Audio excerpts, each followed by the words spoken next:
Anyway, this setup plays nimzo-Larsen attack. It starts with b3. The proper setup you want to get is, I'm just going to shuffle this knight. You want to do this, and if the knight's on c6, you're going to put your bishop here with full intention of trading it off. And if not, then you're just going to play this.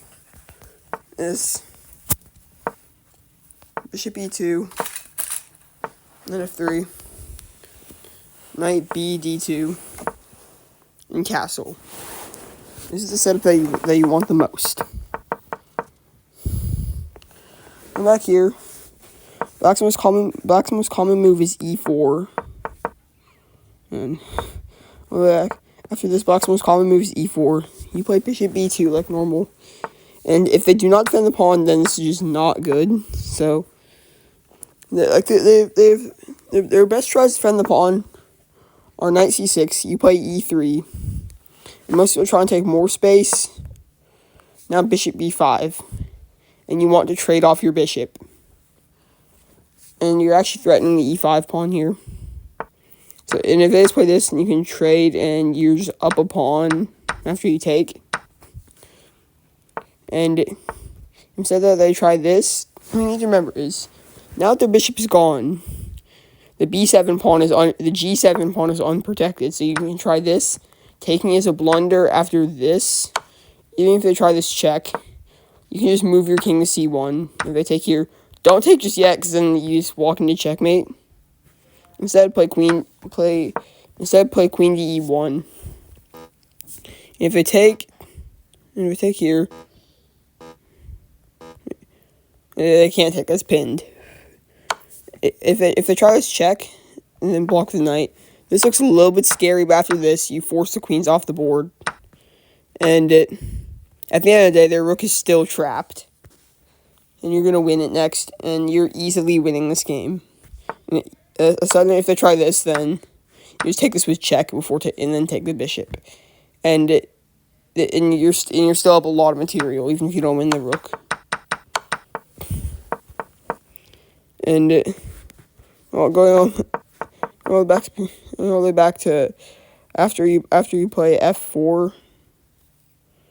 After you play f4, that was their best try. F4. Assuming they do not blunder, they still have to defend the pawn. And if they try it, and if they try something like f6, then this is also not very good. They've just weakened their king. If they take back with a pawn, then you have this check, and they just got forked. After they block with the pawn, actually they did not get forked. You just retreat your queen.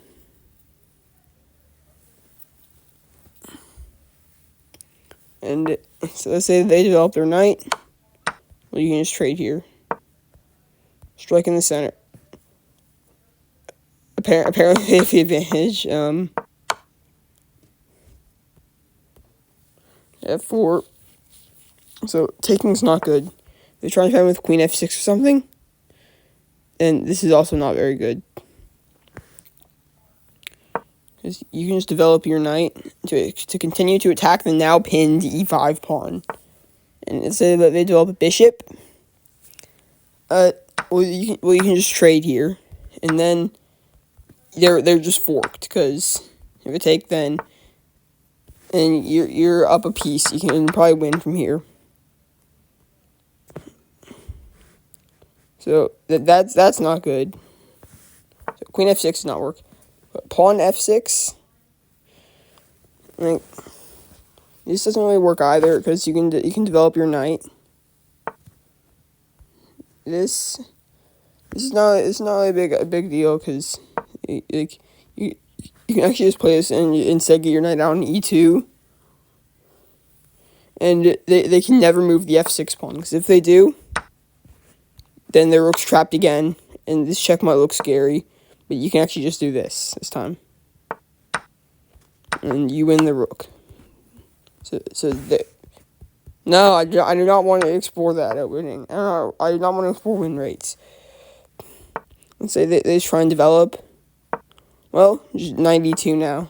They develop a bishop, castle, and you're doing fine. And you can easily develop your knight, and you're doing great. So, and f6 is the weakest, because they've weakened their diagonal. Here, you don't want to play e3. You want to actually play e4.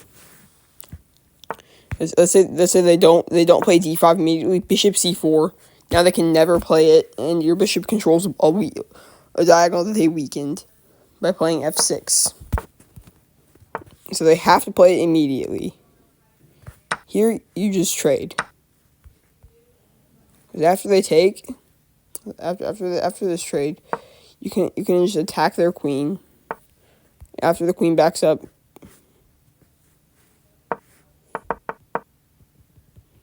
Oh my gosh. How many times am I going to make that same mistake?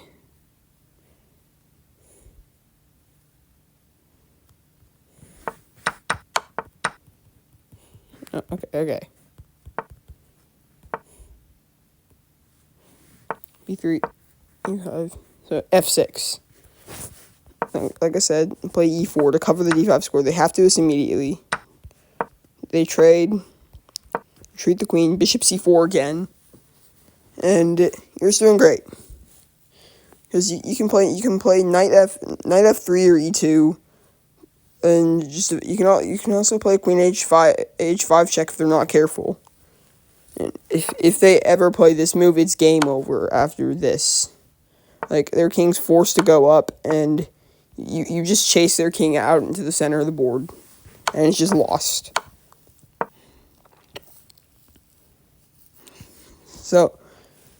And if they try and just play something like this, well, just develop your knight. They try and develop their pieces, just castle, and you have the lead in development here, and you're still doing great. So that's all the E4 lines covered. If instead they play D5, then you once again play bishop B2, and they cannot play E5. And if they try and play E5 now, then this just transposes into the line from earlier.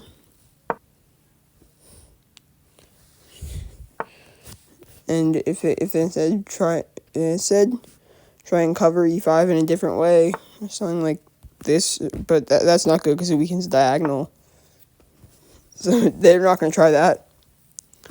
If they try like knight F6, just develop their pieces, push the C pawn forward. If they trade here, this is not very good. They continue to develop. You take the full center. Oh my gosh.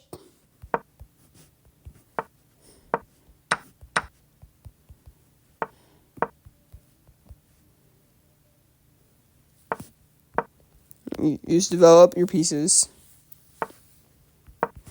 G3 also. Let's say they castle queenside. You get the double fianchetto setup, and your bishops are controlling both light and dark squares. And you're just doing great here. So D5 doesn't work.